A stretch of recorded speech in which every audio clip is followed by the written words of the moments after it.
Hello, and welcome to The Audacious Marketer, a podcast for the bold and tenacious. I'm your host, Mikayla Schneider, and I'm a digital marketing strategy expert and entrepreneur. In this space, we discuss a wide range of marketing, business, and life. So buckle up. We're about to begin. Hey guys, welcome back. Thank you for joining in on this episode. I'm really excited. I am sleepy. It is not the morning anymore, but it was just not too long ago, okay? So I'm not that far behind. I may or may not be nursing a hangover, so please bear with me. But I'm just enjoying my coffee, taking it easy, enjoying the last few days of autumn. Today, it's the very end of October, but I probably will be posting this in November. But from where I'm sitting, it's still October.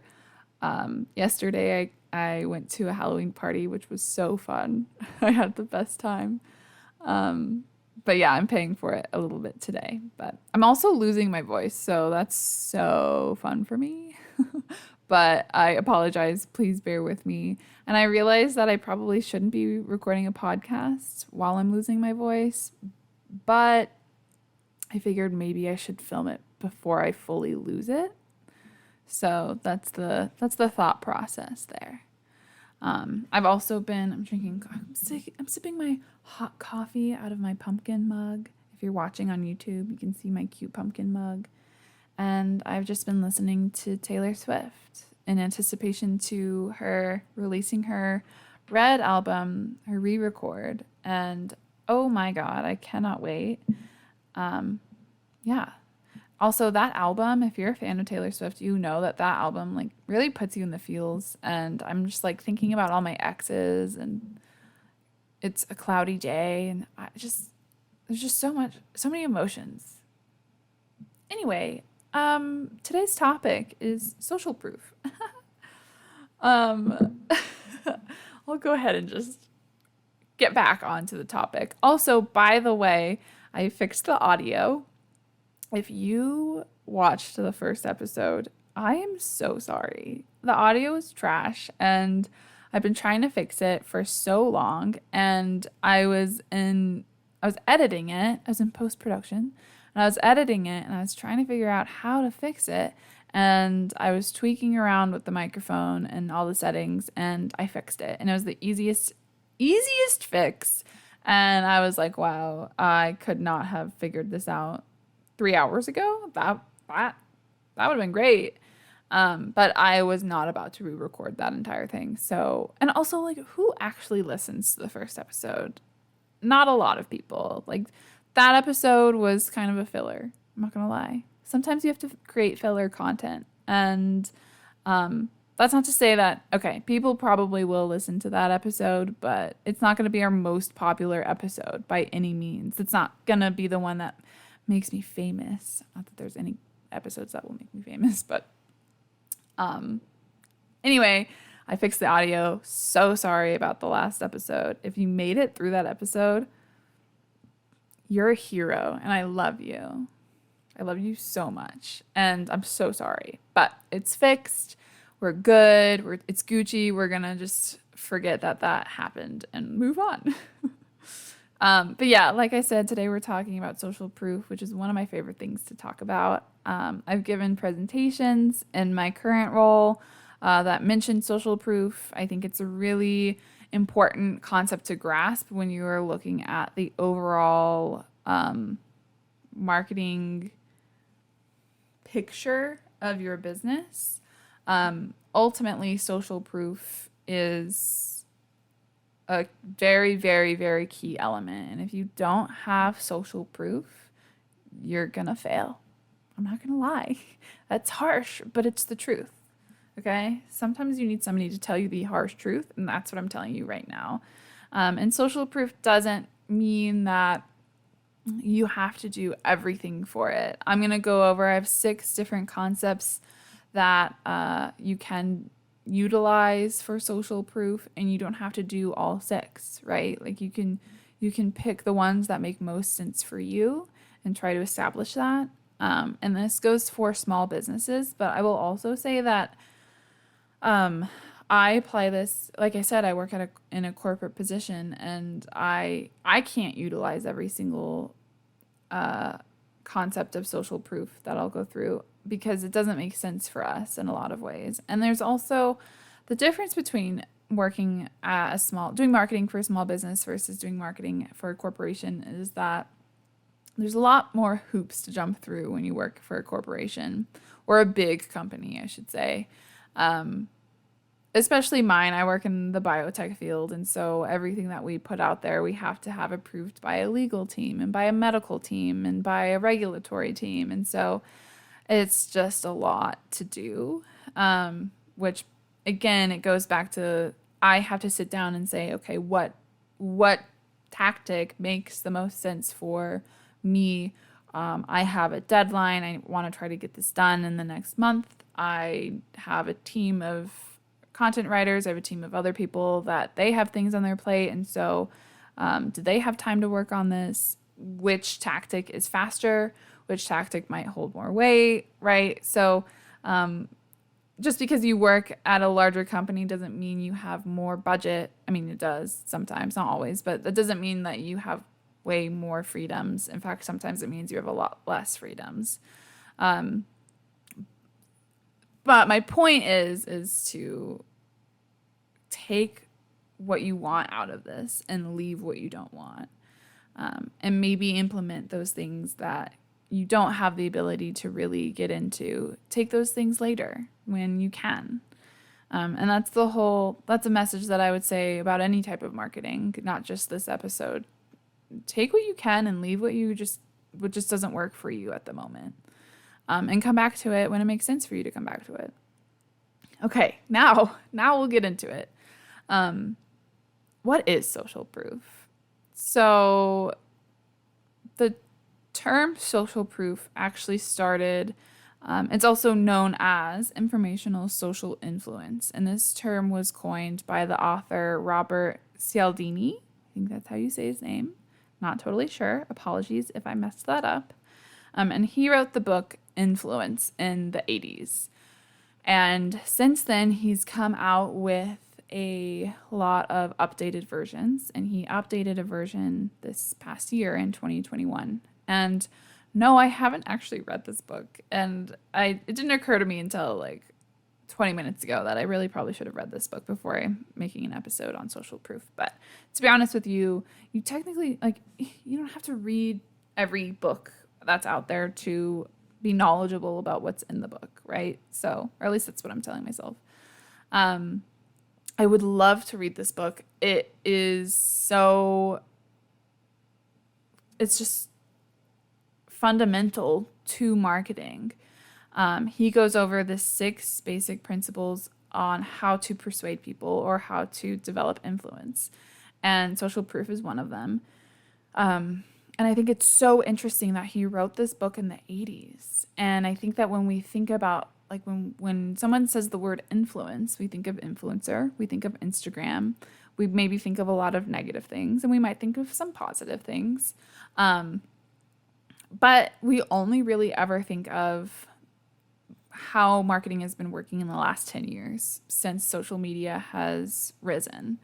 And you don't think about how we were being influenced by different kinds of influencers in the 80s and way before that. This is just when he wrote the book was in the 80s, that ever since commerce was happening, we were being influenced. So even me recognizing that when I was looking into this book, I had a really cool moment where I was like, oh yeah, okay. We've been being influenced since the start of time, honestly. Since the start of humans.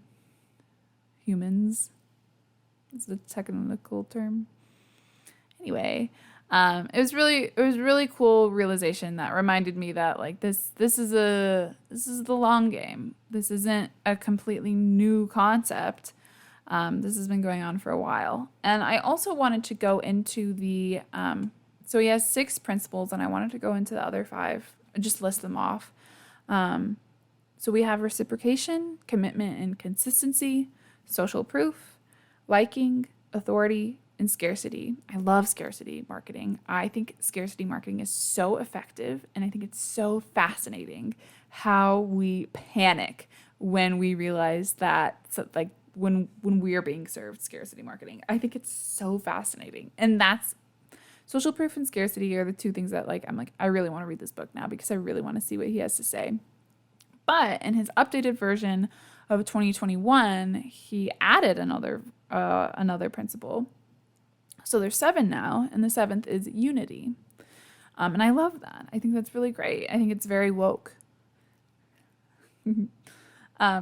So yeah, those are the 7 principles that he talks about. Today we're going to talk about social proof, and I kind of already introduced that, so I'm sorry for introducing that again. But to get into the meat and potatoes of it, social proof is based on, it's not but it's based on the idea that we will copy other people and to emulate their behavior in certain situations. And that's human nature. That's just human behavior. And I think it sounds bad, but it truly is our nature. And I think that's a big reason. That's how we learn, and that's how we survive. And I could go into the, like, survival tactics and aspects of that, but I'm not gonna. Instead, I'll give you an example of, let's say you're invited to a gala and you've never been to a gala before. You don't really know how these things work. So you show up, you're kind of nervous, and you walk in, and the first thing you do is you look around and you see what other people are doing.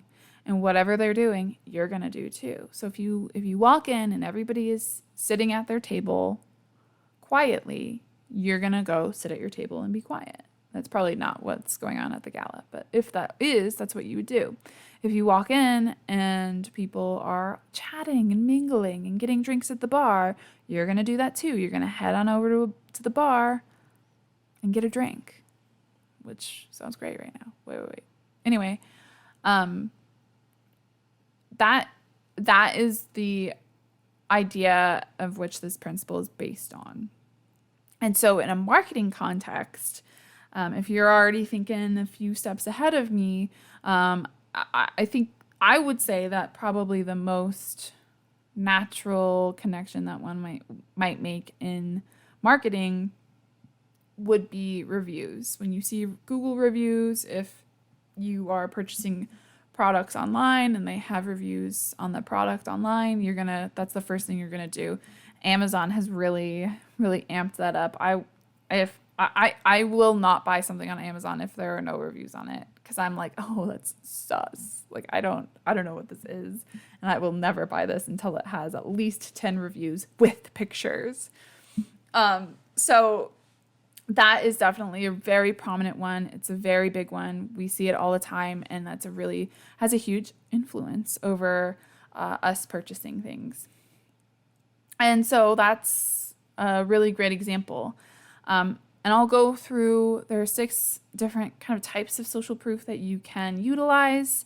And before I go into that, I did want to talk about how this mostly falls, not all, but mostly falls under the umbrella of earned media. And that can be tough because we don't always have we don't really have any control over earned media because, hey, guess what? It has to be earned.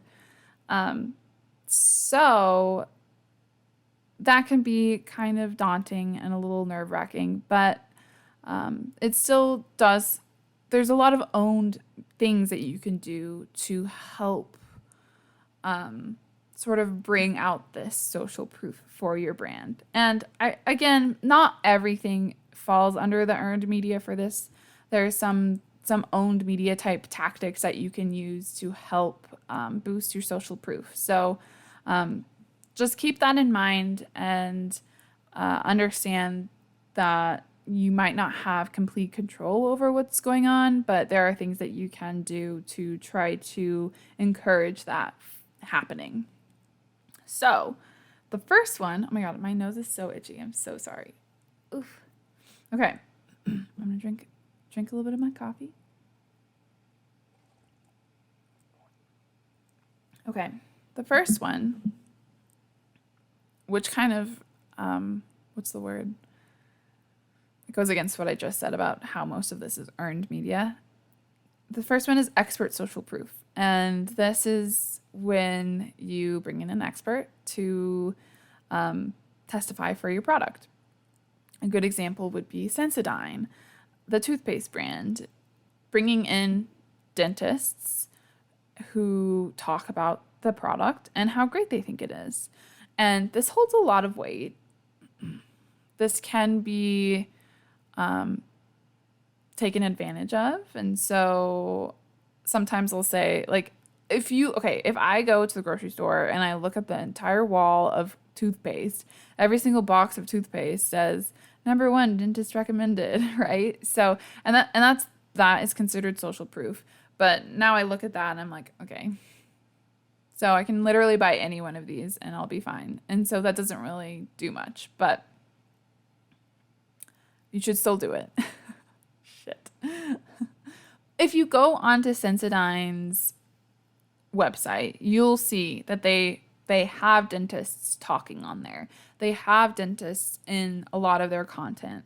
And that is key, especially for a brand like Sensodyne. It's a lot more well known now, but when you first start out, especially in that industry, you do need somebody who's an expert that's saying, hey, I would 100% recommend this. Out of any other brand of toothpaste, this is the first one that I would recommend, right? So especially if you're starting out, and if you also want to keep retaining customers, and it goes back to this is such a this is a psychological type of marketing, and a lot of the times people don't realize that this is happening to them, and so continuing to bring in experts is key to making sure that you are the #1 product, or whatever it may be. Maybe you're not a product and maybe you are an agency. I don't know what the context is, but bring in the experts because they'll tell you. They have some weight to them, and it's important to really leverage that.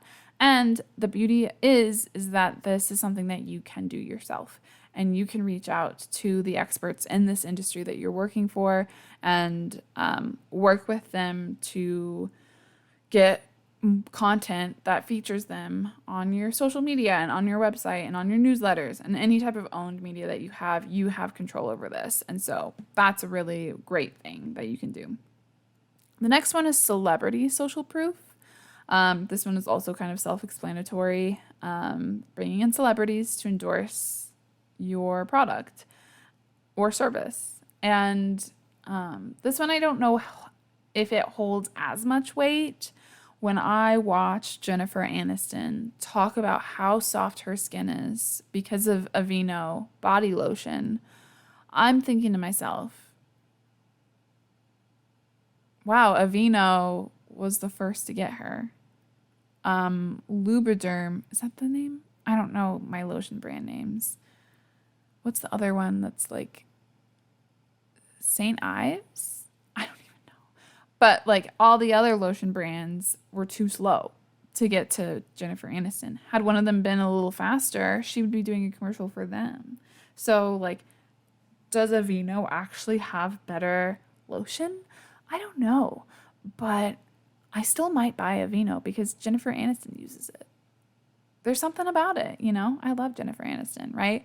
And this really plays very heavily into the overall concept of influencer marketing, where you sort of put somebody on a pedestal and you are inspired by them and you love them and you see that they are wearing cargo pants and flip-flops, so you wear cargo pants and flip-flops, right? Like it goes back to human nature. I'm sorry I keep saying that, but it's true.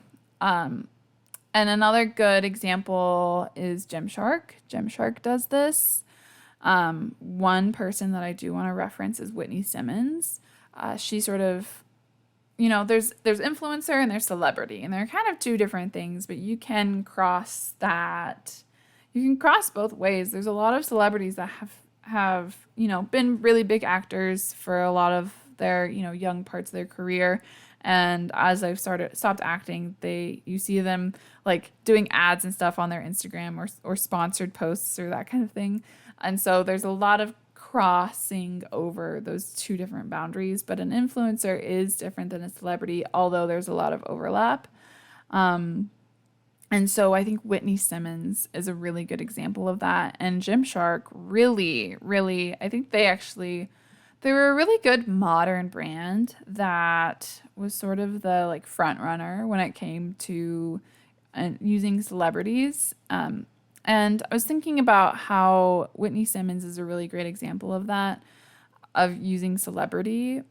And then I also realized that Whitney Simmons could also be considered an expert as well, because she's established herself on her channels and on her platforms as sort of the go-to person for workout clothing. And Whitney Simmons knows good workout clothing. She knows when something is quality and when something isn't. And we have created this like trust with her when she talks about a product, when she talks about a pair of leggings. I trust what she's saying. And she does a good job. She goes into like the actual, like she does like squat tests and stuff like that. I'm not just taking her word for it, but I'm at a point where like I will take her word for it now because she's established that trust and that expertise in this industry. So Gymshark nailed it when they got her, and they got her to do a line with her. I think she's done a couple of different ones. I don't really follow them that closely. I'm not like a huge Gymshark. But I do enjoy their marketing. They've had a couple hits and they've had a couple misses. They've not been perfect, but this is a great example of them really, really nailing it with celebrity social proof and also combining expert social proof with it as well. Very interesting stuff. Moving on to the next one is reviews, social proof. We've already talked about this a little bit. If you are a big company, if you're a small business, I highly recommend making sure that you can put reviews on your website, encourage people to review your things, even if it's just having your friends and family help you out just to get you started. I know that there's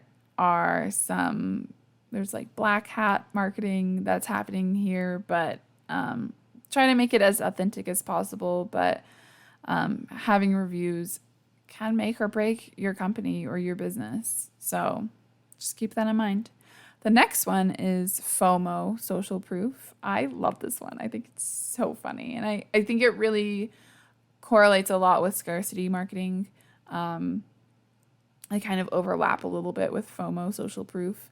And a good example is when I don't know if you guys have experienced this. I experience this quite frequently, actually, where I'll be on a website, I'll be like looking up a product, and like in the corner, there'll be like this little pop-up that says, Brittany from Nevada just purchased this item. And like my first reaction is like, I don't care. Cool for Brittany. Love that for her. And I will say that as a marketer, I'm very hyper aware of when I'm being marketed to. And so my reaction to these types of things might be slightly different. But when I thought about it, I was really thinking that, this really does have an effect on you, even when you don't realize that it might. And another thing that I thought of is that, like, that's bullshit. Like, okay, how can I trust, like, how do I know that Brittany from Nevada actually purchased this? I'll never know that. You could be totally lying through your teeth, whatever company this is. So there's a level of, like, I don't really believe you, this is marketing. But when you see that little box in the corner pop up every few minutes, hey, Kylie from California just purchased this. I don't know, like it has an effect on you. And you're thinking, well, if Kylie has this, not Kylie Jenner, I should have used a different name. If Jessica has this, then I kind of want it too. There's that thought process. Again, it goes back to the overall idea of social proof, is that we naturally want to emulate what other people are doing. Another Example of FOMO, social proof, is when brands say there's only 10 items left, there's only 20 pieces left, or there is a limited stock, and so when this sells out, it's over with, and this isn't going to be on sale anymore. And again, it just goes back to like, do you want to be the one person who didn't purchase this? And everybody's going to be walking around with the coolest things, and you missed out on it. You had the chance to buy this, but you didn't. And now you can't anymore. Oof, that sucks, right? So you want to buy it. FOMO. Next one is certification, social proof. This one is really great. It holds a lot of weight. This is if you want any kind of certification. If you have a product or a service that has won an award, or it has been vetted and certified in some way, shape, or form, throw that shit on your website. Post about it on social. Talk about it. Tell people. Another type of certification is if you are featured in a publication, or if you're featured by somebody else. Like if I owned a beauty brand and Vogue featured one of my products in its magazine, that would be considered certification, social proof. And you know that I would be bragging about that all day long, partially just to like brag about it, but also to show people that Vogue is talking about us. And so if Vogue is talking about us and recommending our product, maybe not recommending per se, but featuring our products, that means that you know that this is legit and that you know that this is a good product, right? Social proof. And then lastly is referrals. This one may or may not work for everybody, but it can be quite useful. A good example is I Buy Direct. It's where I get all of my eyeglasses. They have a referral program. Also, by the way, sponsor me. They have a referral program. So if I have a friend who's like, oh, I just got my eyes checked and I want to buy a new pair of glasses, I'd say, whoa, stop. You need to check out I Buy Direct. I have a referral code for you.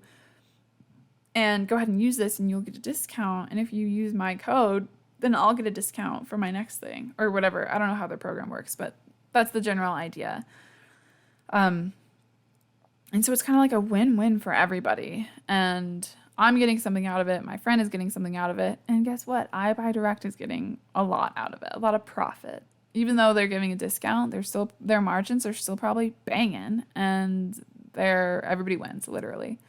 I will also say that this kind of like when I give out like referral codes, I like feel like an influencer, and there's just something really like glamorous about that, where I'm like, I have a code, here you go. And that's just sort of like a side note, not really a vetted marketing thing, but I was just thinking that when I was talking about like, oh my god, girl, use my code. Other places that do that, I think HelloFresh does that a lot, and my gym does it. I was just thinking about that. I've been members of a couple gyms that do that same thing, and so that's a good industry that apparently that's working in, because they're doing it a lot. So yeah, referrals is the last one. If you guys are watching the video version of this, or if you're not, you should head over to the YouTube channel that I have and leave a comment. I'm really curious if you guys are doing any of these tactics. If you are they working for you? Do you feel like you're getting something out of it, or maybe you feel like they're not really working for you? Like I said, these might work for certain industries. They might work for certain ways businesses are set up, and they might not. So pick what will work for you. And yeah, if you are doing something that's not working, I'm really curious to hear about it. I also wanted to mention that even just your general, like the models that you choose to display your product, choosing relatable models can be considered social proof. How many followers you have on social media can be considered social proof. I've mentioned before that I have presented this concept to people that I work with from a corporate standpoint. And so I'm talking to people who I work with, not as frequently, but they would benefit from knowing certain things about marketing. And so I've talked a little bit about social proof, and I've used the example of if I'm going to buy a winter coat, I need a new one. And let's say I've never heard of the brand Patagonia. If I stumble across their website because they have good SEO, and they probably do have good SEO. I don't know this for sure, but I think they do. If I stumble across their website, I go, oh, they seem to have a lot of really great stuff. They seem to really know what they're doing. They're using like relatable models, the way that they're portraying, everything shows me they have reviews on their products. They're building social proof. But then when I do a little bit more research, right, their products are kind of expensive, so I want to really know what I'm getting into. So I'll check out their social medias, and I'll see that they have 200,000 followers on Instagram. I don't know what they actually do have, but for this example, let's say they do. And I stumble across that and I see that, I'm going to think to myself, oh my God, done deal. 200,000 people are following this company. I'm in. Like, I should be too. This checks out. This shows me that how much social proof this company has. And if it turns out they have 2 followers, then I'm like, oh, okay, this is over with. This is like everything that they have is complete bullshit. I talked about how you can fake reviews. You can fake the little box in the corner that says Kyle bought a jacket in Minnesota. You can fake a lot of this stuff.